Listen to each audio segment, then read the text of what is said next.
Welcome everyone, and thanks for tuning in to ANA Webinar Wednesdays. Today's presentation is entitled 3 Tips to Modernize Your Marketing Mix in a Programmatic World, presented by Ed Montes, CRO dataxu. Ed leads dataxu's sales and marketing activities on a global basis. A respected international leader, Ed has a deep understanding of how advertisers can apply technology to become data-driven and transform their business. More than a decade in the digital advertising ecosystem has given him considerable experience with combining technology, services, partners, and people to deliver optimal solutions to marketing challenges. Prior to joining dataxu, Ed was co-founder and CEO at Diligence. He also held leadership positions at Havas Media. It is now my pleasure to turn things over to our presenter. Ed, please take it away. Great. Thanks, Chris. Welcome, everyone. I hope wherever everyone's listening from, it's a sunny day as it is here in Boston where I am. I wanted to just take a quick moment and introduce dataxu to you, hopefully you'll understand some of my perspective about my comments today. So who is dataxu? Dataxu is regarded by Forrester as the strongest current offering in the demand-side platform category. So there's a quick snapshot on your screen today about some of the peer set that we keep as we trying to develop and further along the demand-side platform category. We have been recognized in particular, and I think relevant to this conversation today, as having the most unique tool set for helping marketers plan offline and online investments at the most granular level. So what I'd point out about dataxu, and something that keeps us sort of apart from some of the competitors or some of the people offering advertising technology tools today, is that we represent buyers only. So we work with advertisers and agencies only on the demand side or the buy side. We don't represent publishers. Publishers could be partners of ours, or they could be advertisers in some regards using our platform, but we have no publisher side business, no exchange marketplace or anything like that. We're completely focused on helping advertisers more effectively use marketing science to improve their marketing. So today's seminar is 3 tips to modernize your marketing mix. And we're going to tackle sort of 3 categories or 3 tips. One is sort of reconfiguring your marketing mix to mirror the changing consumer behavior. Some of this will be very familiar to you, but hopefully we'll give you some hot takes on what we're thinking or what we're feeling. Another would be sort of the use of programmatic to streamline and optimize across all channels and all devices, and the importance there. And then sort of, I think sort of a new and emerging topic is how do we redefine measurement and success metrics given the change in consumer behavior and technology that's affecting the distribution of content and how people experience content and advertising. So those are sort of the 3 categories, and we'll just jump in. So first thing, obviously, as we just said, is consumer TV and video consumption preferences have changed. Probably, not surprising to any of you. What's very common sort of in the press today in the mainstream is sort of this notion that U.S. consumers are choosing to forego pay TV. So on your screen, hopefully you'll see some referenceable materials from eMarketer talking about some of the changes in television consumption, in particular sort of the topic of cord cutters. So there's a lot of opinion out there, depending on sort of what side you're on. Certainly the TV industry and the TV sort of ecosystem has their own opinions, and there's a ton of market research, investment research, and sort of emerging technology research that suggests that there's definitely a change in television consumption, and in fact what people are doing and how they're experiencing or sort of watching content, video, etc. What's interesting about all this, though, to me, is that actually we're really in what some consider to be sort of the golden age of television. And in fact, just some information about that, primetime scripted TV actually has tripled since 1999. We went from 150 primetime scripted TV shows to 410 last year.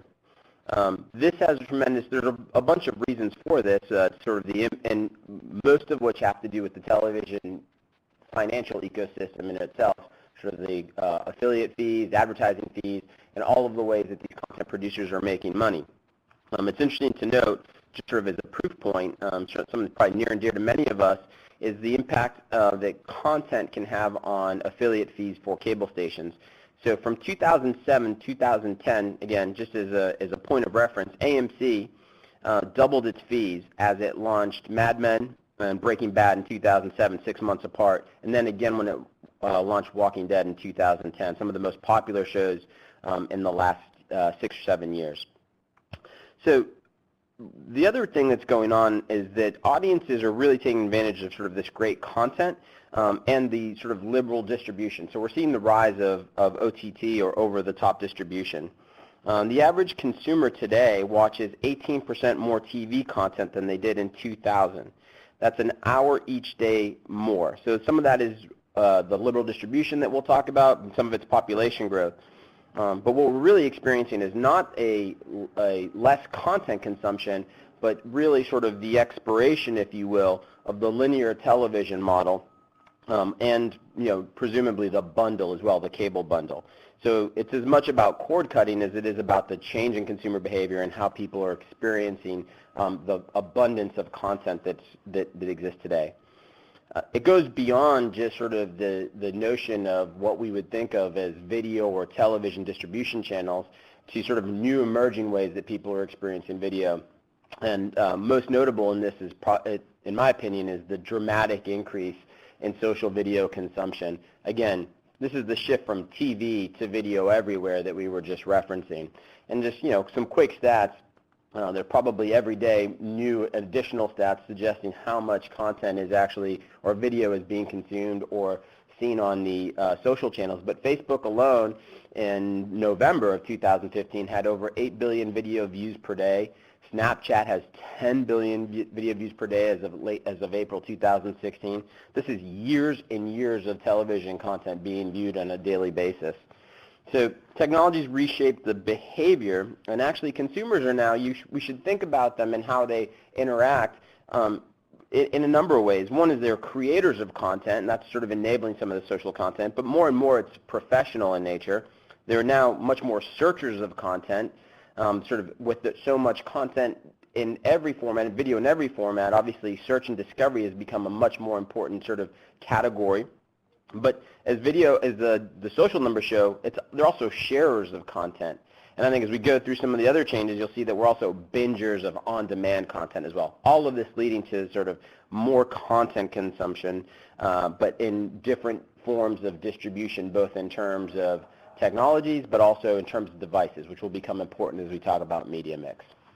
So take a minute, sort of really consider, has your marketing mix changed today to reflect today's new media landscape? And luckily through the poll, we'd like to or through the webinar, we have the ability to do some live polling. So it'd be great as we get started to have your interaction. Chris is going to launch a poll for us that suggests, and here's our question. Excuse me one second. Have you rebuilt your marketing mix within the last 12 months to reflect new consumer behaviors? Now, we're only allowing you 3 answers. A, yes, we use data and analytics each year to rebuild our marketing mix from scratch. B, no, we take what we spent last year and increase the budget X% for the following year. Or not sure, we're aware of new industry trends, but not sure if they've affected our mix. So if you'd all take just 30 seconds and maybe comment, we can all see sort of how people are considering it. Absolutely, thank you, Ed. And the poll is open. I know a lot of folks have already started the vote, so we continue that for another 20 seconds or so. And it looks like Ed A is taking a big lead early on here. It means I'm in serious trouble in the rest of this conversation, as you guys are all experts. We'll keep it open for another 10 seconds.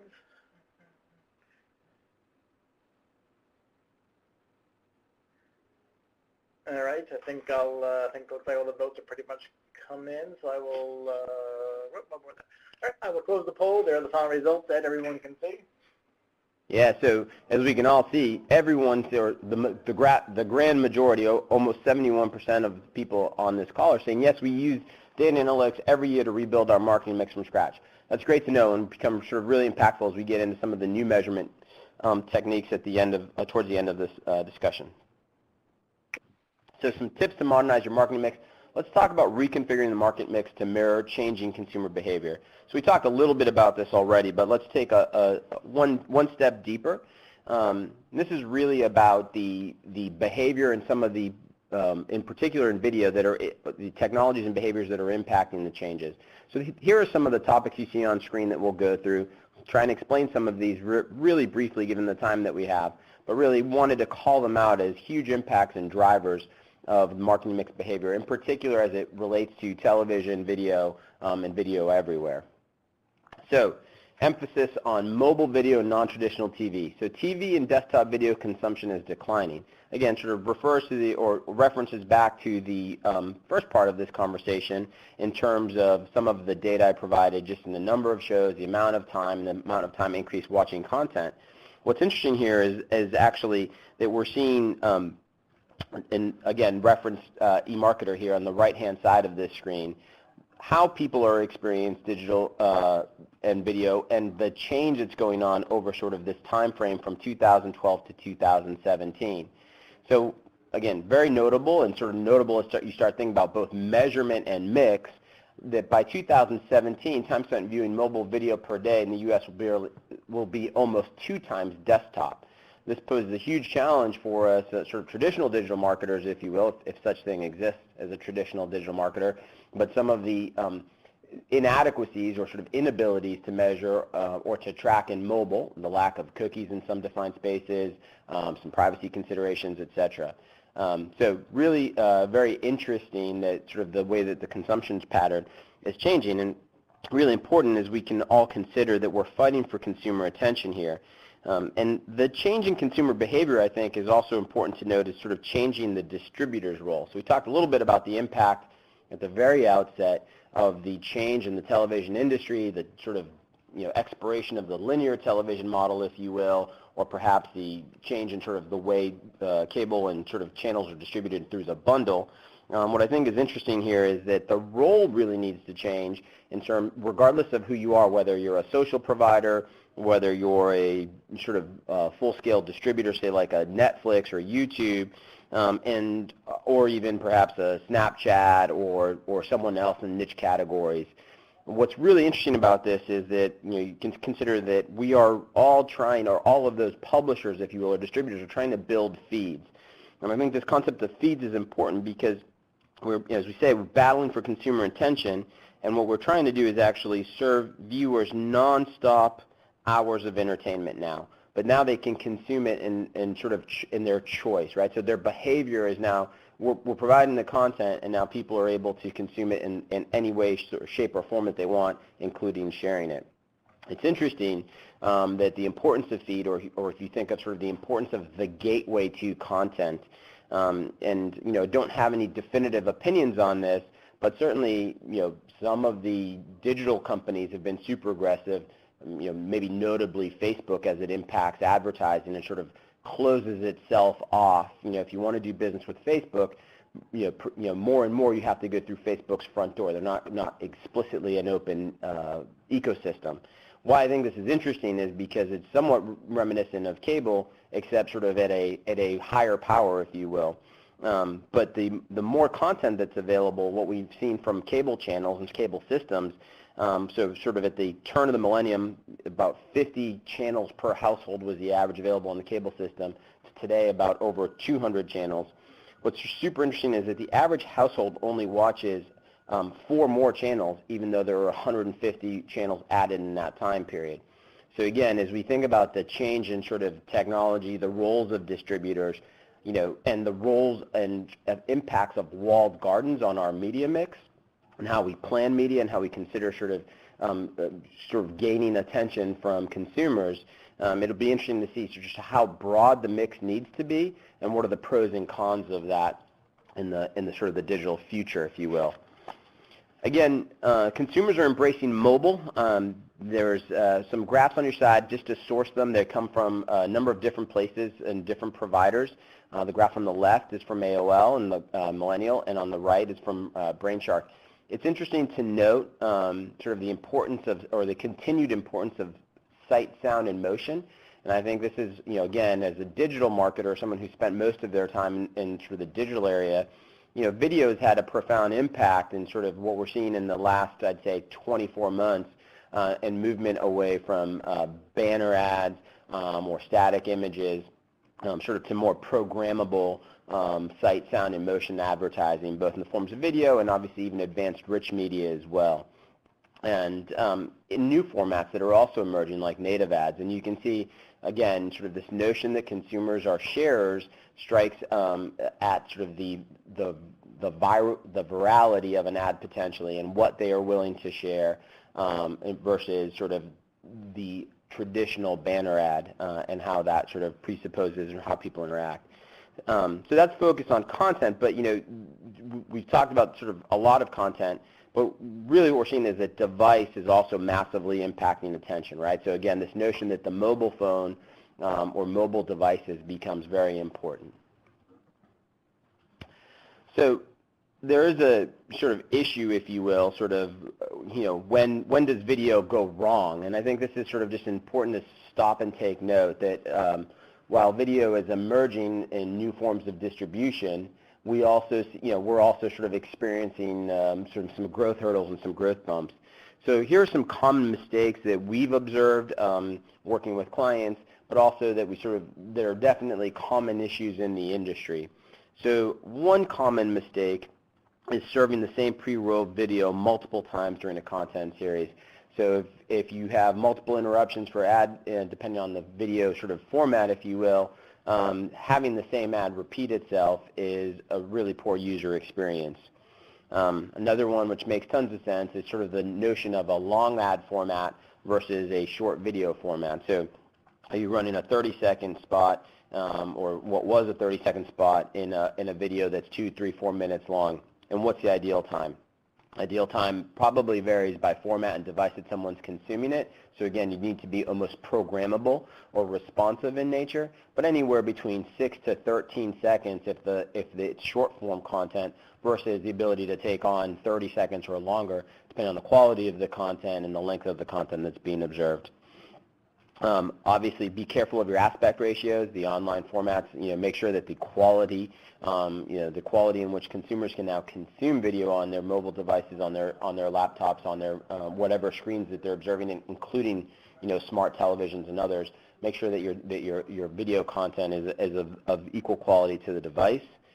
And this is a big one here that is sort of the notion of autoplay videos with audio without user permission. So as consumers are making content consumption more personal because of the device and their choice of discovery as well as sharing, the notion that you would interrupt the experience or introduce the experience without permission is one that sort of is an annoyance to consumers. And then the last one we'll mention here is sort of the minuscule branding with mobile videos. Keep in mind, the size of your screen and the ability to observe and get your logo or your brand noticed can also be disruptive to the video or the content that the user is watching. So just some cautionary tales there when you're using video in terms of the effectiveness that it can cause. So alternatives or additional, I shouldn't say alternatives, but sort of additional content consumption distribution vehicles, televisions, over-the-top. So one of the benefits among many of over-the-top distribution is that because of the quality of the content, generally speaking, that OTT is brand safe and 100% viewable as defined by sort of all viewability rating organizations. And perhaps this is surprising to many of you, 60 million Americans are consuming ad-supported OTT. So again, as opposed to OTT that does not have ads available, there is a pretty sizable audience and growing very quickly. For those of you not familiar with the OTT experience, if you don't use a smart TV or some sort of connected device such as a Roku or an Apple, you can see that users watch video streamed to their TV sets using apps. And ads appear as full-screen television spots. The cost of these spots reflect a premium for both the attention that they're receiving, the size of sort of the supply, if you will, but also some potential targeting that's available. And they tend to be unskippable in mid to long-form content. So that's OTT. And consumers are staying connected with TV and streaming video. They're sort of more engaged in traditional television. You can see some of the stats here. These are provided by some research that the IAB did. 3 in 4 consumers surveyed considered connected TV experience to be as good or better than watching television, and 50% of consumers are less likely to use other devices while streaming video connected to a TV than while watching regular TV. It's interesting that sort of the connected television, again, sort of talking about sort of the linear television experience versus the nonlinear television experience, and certainly the connected TV and OTT apps would be considered nonlinear. What you see is a greater use, and I think this is certainly surprising to me, but the linear television actually attracts more second screen activity than the connected television. I think that's important to note as we think about how we plan and think about media mix and measurement. So next up, sort of addressable television. So one thing that, so addressable television, and I apologize in advance for the use of some dataxu specific terms here, but addressable television merges sort of the ability to target and the richness of digital targeting that you'd think about, and 42 plus million U.S. households today and growing as well. So it's sort of using digital data to create television audiences. And there's a schematic here that you can see where we can take express the information that we have on desktop or display advertising or sort of computer or cookie-based advertising, and through our OneView technology, convert that cookie technology, that desktop information, into a targetable television audience or segment. Now, a couple of sort of words of caution here, or sort of practitioner tips, if you will.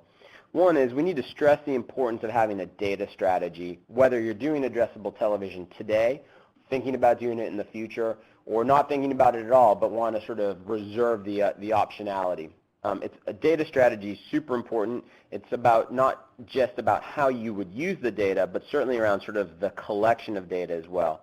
And here's, sort of definitely want to stress sort of the importance of making sure that your privacy information, your privacy policies are up to date, and that they allow you to take addressable offline audiences, if you will, desktop, mobile, et cetera, and target them in advertising in other vehicles. So super important to consider if you're using whoever you're using as a provider to do this conversion, what the linking policies are, what the aliases are, and to make sure that you have flexibility in what you choose to link consumer device information with identity, if you will, non-personal identity. Now, we talked about OTT, we talked about online video, we've talked about addressable television, but primetime television, certainly if you're thinking about today's media mix, there's a huge place. I may have been a harsh critic of the linear television model, but I am a huge fan of the television experience when used appropriately as a marketer and in order to gain consumer attention. And certainly some of the areas that outshine others is the primetime sort of television live sports and events markets. So these are obviously expensive, generally speaking. Probably sort of displaying the power of the NFL. Some of you may know that just recently, in beginning of the year, the Thursday night NFL broadcast rights were renewed, and the networks who acquired them paid about $45 million per game, or $900 million for 2 years. Now, it's super interesting to note sort of that's the Thursday schedule, which tends to be the weakest of the games, if you will, and sort of the ratings. Traditional ratings audience. Interestingly, those same games went at a much lower price tag to Twitter for sort of an online experience. So the NFL is certainly taking advantage and exploring how the distribution of game rights will be used and monetized in the future. But the power of the NFL, can be seen sort of in this primetime TV case study, which was the 2015 Super Bowl, which I will admit I'm completely biased. I am a New Englander and a New England Patriots fan. So I apologize for those of you who supported Seattle or who just hate the Patriots for their long history of success recently. But it was the most watched broadcast in U.S. TV history at the time. But not only was it, sort of the notion of the broadcast in and of itself, of the game broadcast, sort of you can see sort of the amount of social activity around the game. And I think notably for those of you who are media planners and practitioners, sort of the importance of the attention that can be gathered around the Super Bowl in itself, sort of a news coverage, event coverage, ESPN was able to capture 7 billion minutes of viewer attention around the Super Bowl without having game sort of broadcast rights. So again, we may think we're priced out of the Olympics, the Super Bowl, the Oscars, whatever it may be, but certainly there are other tactics and techniques we can use to gain attention around those and gain audience. So again, stressing the importance of social video. This are just some more data sort of reinforcing the importance of the growth of social video. And it's important to note that it's not just YouTube. I think, again, depending on your age and your experience as a digital practitioner, many of you will be sort of, rely on YouTube and sort of the explosive growth of audience size that YouTube's had over the years. Facebook is growing, as we outlined at the outset, and growing in mobile video, not just on desktop video, actually growing faster in mobile than any other category. But Snapchat, a relatively new and emerging social vehicle to many of us, is also becoming a dominant video provider. I also add that there are, sort of additional video formats. Again, we point out here that Periscope, which launched in 2015, has 10 million plus users watching about 40 years of video per day. So there are emerging social channels, and they will continue to be emerging social channels, we think, as the platforms in and of themselves grow and as they enable more video content sharing and delivery. Again, we'd note that YouTube, and I think it's important to consider, YouTube and both Facebook and Snapchat are also closed gardens. So unlike an open ecosystem where you can use any tool you'd like to purchase video on these systems, these platforms, you have to go in through their front door. So really, as we consider, sort of the analogy or the experience that we've had working through cable and cable channels and what's consumed, and now as the new platforms, or at least the social platforms, are emerging, we have to really consider how do we spread our mix and how do we know where to put our mix. And it's important to note that while video is growing, sort of exponentially, display and search still have a role to play too. Certainly, there's been a plethora of research suggesting that the rising stars sort of are very effective ad units, and definitely sort of depending on your marketing goals and tactics. What we've seen, certainly at least in my experience, is that sort of the growth of video is coming from what we would, I think, sort of commonly refer to as brand marketers, while display and search is really sort of more bottom of the funnel sort of conversion tactics that today being used to sort of make sure that we are capturing the pent-up demand. So we talked a lot about sort of the marketing, the behavior that's driving sort of the need to change marketing mix. A little bit about programmatic and how it might play into this. Again, dataxu is a programmatic advertising technology platform, so I want to make sure that we talk about that for a few minutes. I think, before we talk about programmatic as it impacts video and TV buying, what I'd like to do is just take a moment to give us a baseline from what is programmatic, or what are we referring to when we talk about programmatic. Well, a simple definition, it's sort of the automated buying of advertising in combination with data-driven decisioning. So it's the use of data to make decisions in an automated fashion. And often some people refer to it as sort of machine-to-machine based buying and selling of advertising. So again, when we're talking about programmatic, that's the definition that, sort of just generally that we can use to understand each other today. Important to note that sort of certainly programmatic video and TV buying adoption is increasing dramatically. You can see that 84%, this is an A&A, Forrester A&A research graph on the right-hand side, so many of you have probably seen this through your membership, but 84% of you, expect to purchase online video programmatically. This is an overwhelming majority. And even 32%, so this note in red I think is really interesting, 32% of the marketers expect to purchase TV programmatically.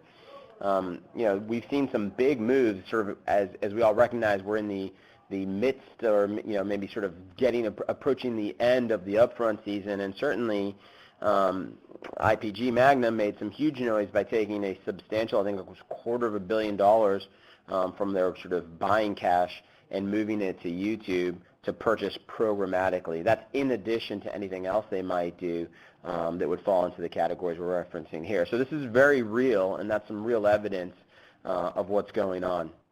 So let's take a few minutes, or a minute. I won't take a minute, I promise, just to ask another question and confirm the research that's already been done here. But are you considering buying programmatic television in the next 12 months? Simple answer is yes, no, or not sure. And the poll is open, so obviously people can go in and vote. This is a pretty easy question, so I'll keep it open for 20 more seconds.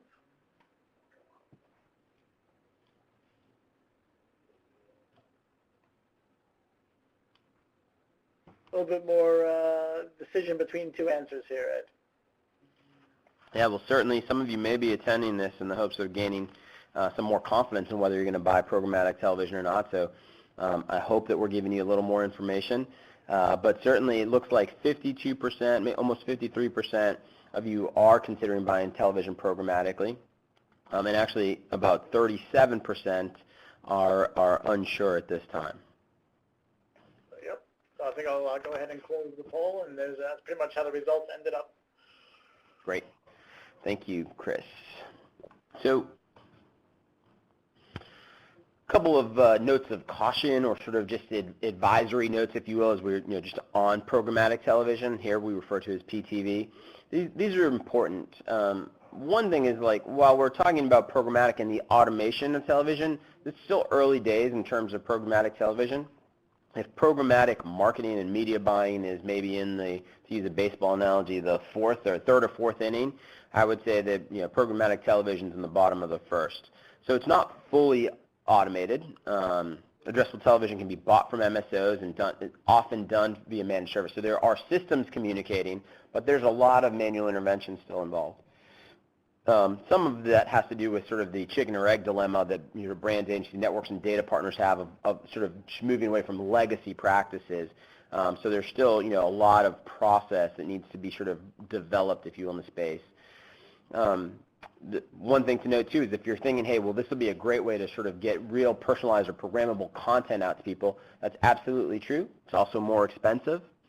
And just in general, when it comes to cost, what we're observing, and I think it's true of most, is that it's not always cost effective in terms if you're comparing it cost per point from a national plan or a sort of general local plan. Addressable television CPMs tend to be more expensive. They don't honor any base relative to something you may buy in the upfront, and it's about 3 to 5 times more than traditional television. And then again, there's this notion of limited scale. Limited scale as to what's available, but also sort of in terms of reluctance of inventory partners today about making inventory available. This is changing, and I think, again, coming through this up front, we're hearing a lot of conversations around the use of data, the use of programmatic television, and the purchase of programmatic television. But certainly, everyone fears that there'll be a race to the bottom in cost. And actually, what we should expect is that the price will continue to go up, but that the scale will be limited until there's a balance or a tipping point. Hey, Ed, if I could just interrupt real quickly. Sure. We had a quick question. Can you define what MSO is? Sure. That's a television term for the managed service operator. So it's just referring to sort of the providers of inventory. And in reference to what we're using to is someone who collects inventory as a result of their position in the marketplace. So a dish or direct television, and some of the satellite companies can be referred to, but also some system operators like Cablevision would also be considered an MSO. So they have the rights to certain amounts of television advertising time as a result of their relationship with sort of being the carrier, if you will, and they make it available for advertising. Great, thank you. So one thing about programmatic in general is it improves the effectiveness, efficiency and effectiveness of marketing generally, and there's many sort of reasons why. But again, this is from a ANA poll research report that was done in 2014 in conjunction with Forrester. And the reasons or the importance of benefits of programmatic buying, as you, the ANA membership, have stated back to us, definitely targeting, and you can see sort of obviously the strong preference for the ability to optimize or sort of real-time optimization, but this notion of buying across multiple channels in 2014 was very important, and now is actually starting to become a reality. So platforms like dataxu now offer sort of what's become industry parlance is sort of omni-channel campaign abilities, which it gives you the ability to buy digital advertising, television advertising, in some instances social advertising, etc. So forms of paid marketing that we may think of as distinct channels, mobile for instance, but all through one common campaign or system interface. So consumers are increasingly expecting to engage with brands across all devices, and so this is some information that is we sort of have observed and counted based on some category experience that we've seen in the auto space particularly. And I just think it's important to note when we're talking about conversions here in the auto category, it's a combination of signals that clients have indicated indicate sort of a strong interest to purchase an automobile. But what we see here is that in the auto category specifically, again, this notion of frequency in terms of digital touches, it's averaging 20 digital touches across 3 to 4 devices before finally sort of being counted as a conversion. So again, I'll stress that 20 impressions, 20 sort of frequency of 20, if you will. But what's different here is that it's across 3 or 4 devices. So that's a very important note, I think, and sort of brings hammers home the reality that the consumer is experiencing content, and as a result, advertising that supports that content on multiple devices, and that we are fighting as advertisers for attention from that consumer. So some other interesting notes about sort of the retail and CPG category, sort of in the importance of the use of mobile to actually even retail or brick and mortar experiences as well. So now sort of to the final sort of topic or tip that we wanted to talk about is the notion of sort of redefining and standardizing how you measure and sort of evaluate sort of your success metrics in light of these changes to sort of audience, technology, and sort of media consumption that we've just talked about. So sort of we've talked about the changes in tech and consumer behavior. So let's talk about its impact on measurement specifically. And I think we would all sort of agree that we want to optimize for people, and that we actually also want to optimize for outcomes, right? So the challenge we have is that there's no single source of measurement that really allows us to do this in a uniform fashion, consistently, cost-effectively, or at least we're not sure that there's one that's commonly used today. So what's a marketer to do? And in fact, what I'd say is we really obviously have been historically focused on the digital channels, and one of the things, the sort of strong themes that we're feeling in the marketplace today, and I'm sure many of your experiences sort of is this notion of the rise of what I've referred to earlier in the discussion of walled gardens. So walled gardens, for those of you who aren't familiar with the term or haven't heard it, or it's sort of become too much of just sort of industry jargon, it's referencing platforms or media properties or publishers who do not permit sort of transparency in terms of digital media buying, and also who silo off their data specifically so that you can use it only when interacting with the platform, and you can't use your sort of full-on marketing stack to interact with or to take advantage of the data. Now, there are benefits to walled gardens, and I want to be clear to mention them because among the reasons why some of these publishers and platforms are walling themselves off is because they have very unique targeting data. So, the benefit, Facebook's a great example of that, as is Amazon when you consider them as a publisher.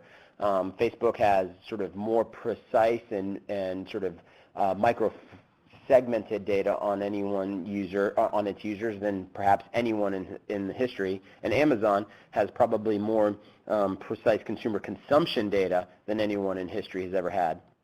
So, they're trying to extract a premium, rightfully so, for the sort of the benefit of using that data. The challenge, and the challenge for marketers, I think, is that you lose ownership of data pertaining to your customers over time.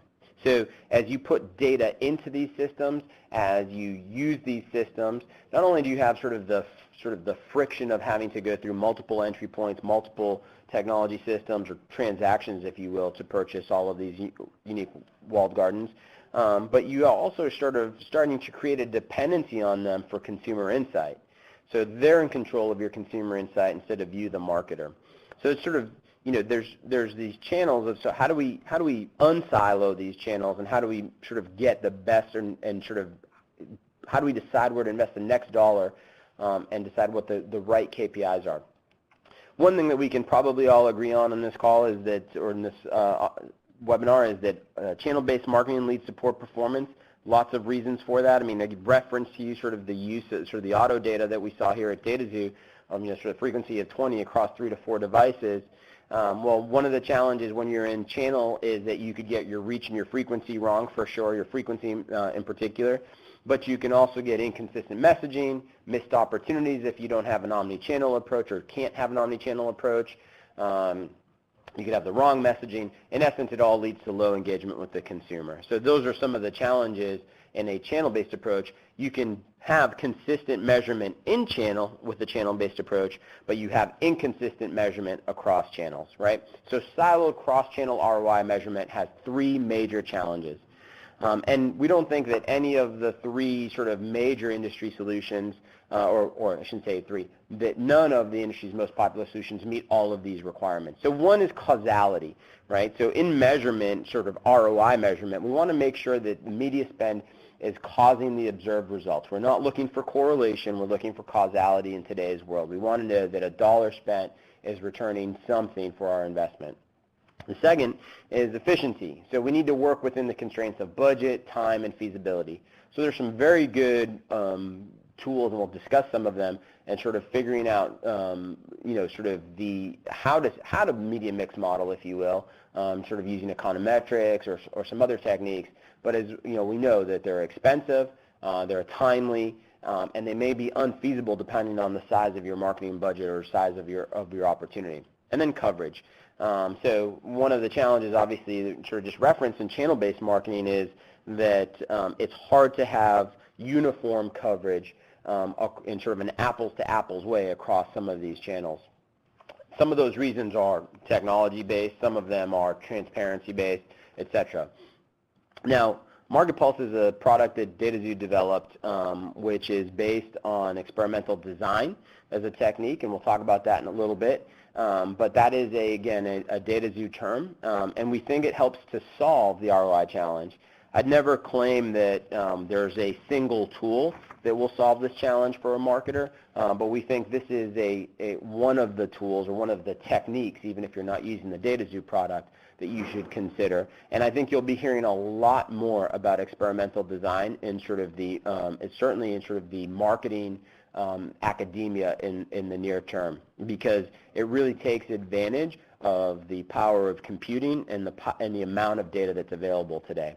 So it helps to reveal where to invest your next marketing dollar. That's sort of the thesis that we're trying to solve today, when each channel has a different KPI. So it handles causality by using randomized controls to reveal the impact of media spend.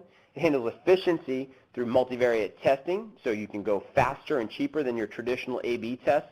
And it handles coverage because it can take any media channel and sort of handle even the walled garden. So even the lack of transparency, you can create an experiment using this technique to solve for that particular challenge. So again, we talked about some of the other techniques. I mentioned top-down econometric modeling, and again, some of the challenges with it. There's nothing wrong with econometric modeling. It's been in existence. I'm sure that many of you, at least your member companies, have great econometric modeling partners and are using it very well to sort of set budget at the highest level, and even to drive unique sort of mixed decisions. But what we find is that with, generally there's not enough response signal to handle all of the choices that we have as digital marketers, and there's generally also a lag in terms of when we consume or when we build our econometric models and deploy them in market.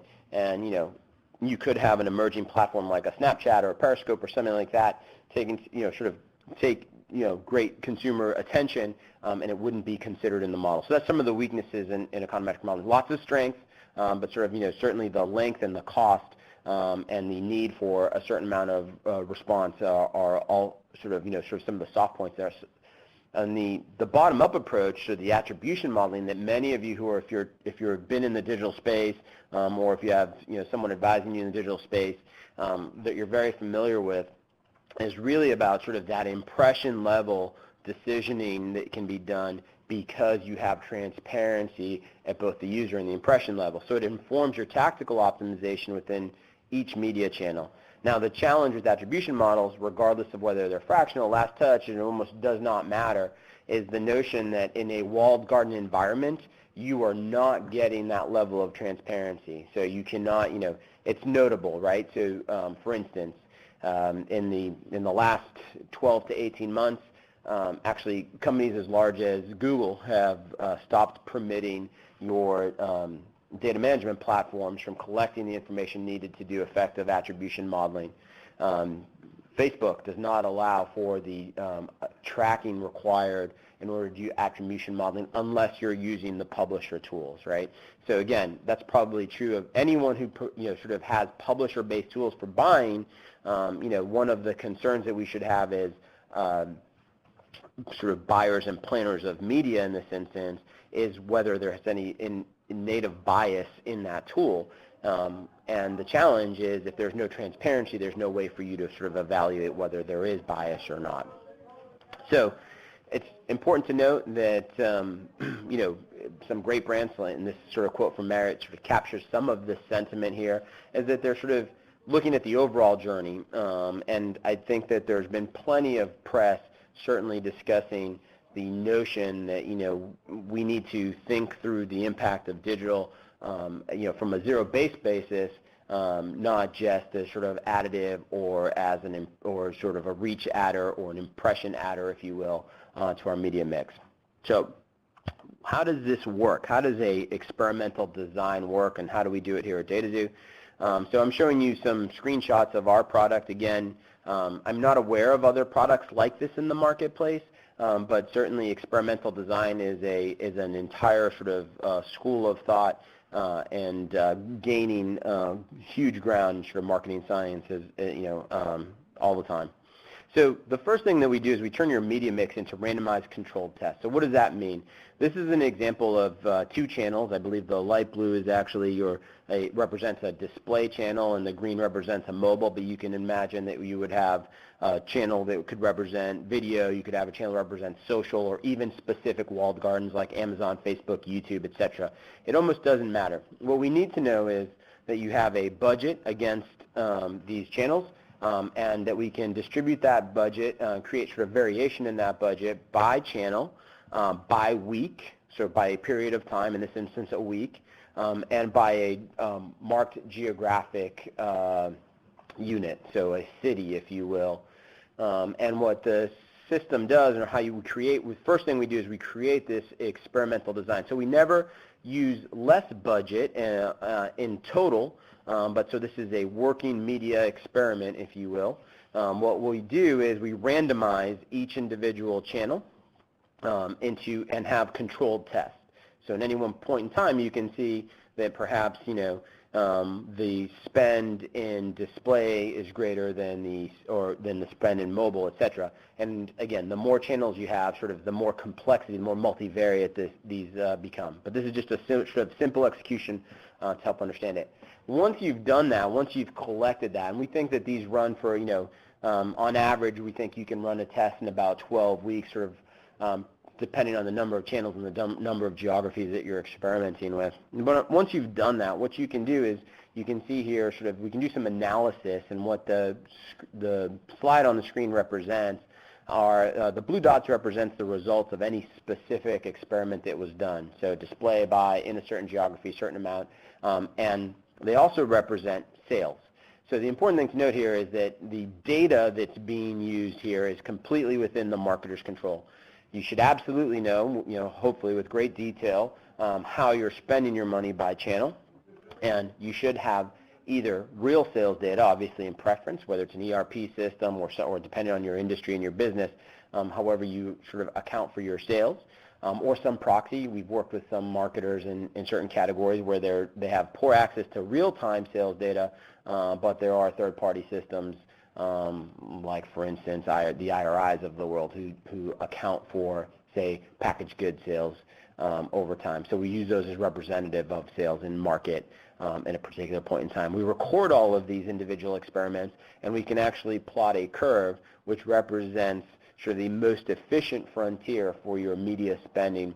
We represent this curve both in total for, I'll say, if you're doing a digital experiment for digital in total, but also for each individual channel. So you can see how efficient you are spending in, say, video versus mobile versus display. But if you were testing walled gardens, what's the incrementality of your spend on Facebook versus, say, YouTube versus Amazon versus Snapchat, etc.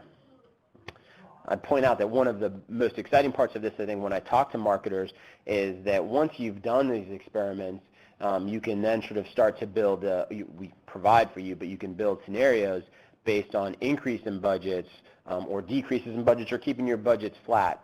So this, again, this screen that I'm sharing with you today, right now, is just representative of what the tool looks like that we have that would sort of give you the optimized budget and then also project your increase in sales based on that optimized budget. So you go from a baseline plan, your original media mix, to an optimized media mix, and then we're projecting sales based on real data and real experiments. This is science at work with respect to how it's actually going to translate into sales.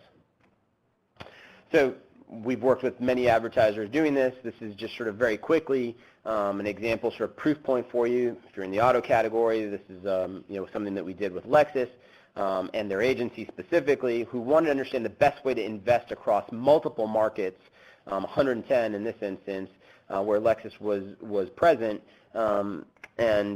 We use this market pulse methodology, again, experimental design, sometimes referred to as design of experiments, sort of emerged in the, just by way of reference for those of you who want to do any research on it, really emerged in the sort of pharma space and sort of how they would test drugs, and have been adopted in management science, management operations, and now really sort of moving forward in marketing science. But the results were phenomenal for Lexus, improved sort of their consistent conversion and their global KPI improvement. And again, just for those of you who are concerned with, do I have enough data to do this, do I have enough budget to do this, et cetera, we can talk about those issues, but the important thing to note is that really the data that was used as a sales proxy here is a KPI developed by the advertiser, by the agency, that represented sort of the best proxy for a conversion for them. This was done across digital channels, so great results. Again, sort of in summary, sort of how does market pulse media mix optimization work? Well, it's an approach that we designed to measure the impact of each channel, right? And it's consistent in its standardized success metric, which is outcomes or sales. And it works by targeting total budgets. Targeting and total budgets are unchanged, I should say. I apologize. The spend varies by market, as I represented in the first few slides, channel and week. And it is real spend versus outcomes, so really revealing causal impact. Why it resolves some of the problems we talked about, shows causality, reduces time and cost, and the aggregate data works in particular when you're dealing with non-transparent platforms and publishers or providers such as walled gardens. I'd note that this works beyond digital. If you're interested, we have referenceable materials there, sort of your traditional media mix. And with that, I will bring to an end at least the my spoken part of the webinar, and I'm happy to answer any questions that we might have, Chris. Yep. Well, thank you, Ed, for a great presentation. Definitely encourage everyone to submit any questions they may have with the remaining few minutes at the top of the hour. Also remind everyone that the presentation and a recording for on-demand viewing will be posted to the ANA website on this webinar page very shortly. So with a few minutes until the top of the hour, we'll get right into our questions. If we don't have a lot of access, I don't have a lot of access to data for my brands, how can I really get started on measuring marketing ROI? Yeah, so again, I think I noted it during the presentation. Thank you for the question. So the notion is that if I don't have a lot of access to data, how do I start? Well, the great thing about sort of the experimental design technique, as long as you have a thesis of what you want to prove, again, very much this presentation and some of the work, the early work we've done has been focused on, how do I spend an incremental dollar and how do I solve the marketing mix challenges. But the thesis there is how do I spend an incremental dollar and I'll measure that in terms of sales. So again, hopefully, we all have a good sense of how we're spending our money in terms of our media, but also we have some proxy in terms of sales results. Actual sales obviously being the best, but if you're worried about if you're in an industry where you're sort of disintermediated from the direct results or you're selling through channels, we look for proxies, again, by reference. In auto, we use sort of custom KPIs, which is sort of very traditional sort of or common practice in sort of the digital marketing space for autos. In CPG, we've used proxy data or sort of third-party data that's available that measures sales, such as IRI, et cetera, for packaged goods. Thank you. Our next question: do I need to increase, if at all, my annual budget to sort of execute what you just took us through? So there's no need to increase your budget, but I would stress that sort of an experiment is actually using real working dollars as you experiment. So your budget is not being impacted; it's actually being spent. So we don't think of this as Now you can reserve test markets, et cetera. So again, I think in the case study I showed or that's available in this presentation, there were 110 markets, and I believe that they sampled representative 12 markets as sort of the first step. So you can sort of wall off, if you will, or cordon off how you spend or where you design to take or where you plan to make those experiments. But the other thing I would say is that sort of the cost of measurement, and this is true, I think, of any measurement. If you're really trying to impact or prove causality, you can't use working media dollars to pay for measurement and then expect it to have a sort of normalized or rationalized result in sort of your media budget. So again, I would say budget for the cost of the experiment in of itself. The dollars that are used should be actual budget dollars because that's what we're trying to measure, the impact of budget and budget changes on a particular channel and on sales. Thank you. Also just a reminder that, again, the presentation will be posted along with the video of the webinar in a couple of days. I'll try to get one or two more questions in here, Ed. Next question. If I've been focusing on display and mobile, how will that impact financially user going to video addressable TV? I'm sorry, Chris, could you repeat that question?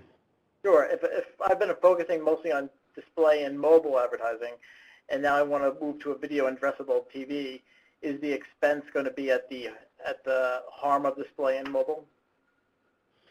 So, I mean, I think that's probably a budgeting question with, from my perspective, if I'm understanding it correctly. But, we don't want to, the ideal scenario is that you can actually test and determine how you should actually be distributing your budget across channels as opposed to sort of removing from any particular channel. Again, when we've run these experimental design tests for clients, we've definitely seen changes in the distribution of budget, but rarely have we seen the total amount of budget change unless that happened sort of as a result of optimization. And certainly, there's a question of if you're using programmatic means, depending on which channel you're talking about, as we said. So programmatic television, the effective CPMs can be higher. Obviously, you're picking up, we hope, precision in targeting and efficiency. When you think about, perhaps display advertising in programmatic or mobile advertising, certainly, there are some really efficient or low-cost media available there. And so I think sort of it's an open-ended question, and I apologize for a long answer, but it really depends, I guess, is the final word there. Okay, thank you. One last question here. You showed us the Lexus example. What other types of brands have had success with Market Pulse? Oh, so we've worked with a number of brands, including things in categories like just generally speaking, consumer packaged goods. We've seen technology brands as well as wireless carriers or sort of, telephony carriers, if you will. So it's been a number of advertisers, and as I said, we've seen it work specifically, to prove digital effectiveness or incrementality of digital channels, as well as offline channels as well. Thank you. And before we let you go today, Ed, I'd just like to ask a quick final question. Do you have a last piece of golden nugget information you'd like to leave our attendees with on this topic? Well, I think, it's an interesting time. I think we should all be, certainly it's an interesting time to think about sort of media mix as it relates to video and video everywhere. But, what I would say is, consider that there is real change to consumer behavior driven by technology. I know that's sort of an overgeneralization, and we as marketers should be looking, I think it's important to consider some of these insights like the cross-device frequency, the cross-device impact, and the more information and the more control we can have of our consumer insights will make us more effective marketers. And that's all we're trying to do, is empower you as marketers to be as effective as possible. Great. Well, we appreciate your time today. Great presentation. Thank you very much.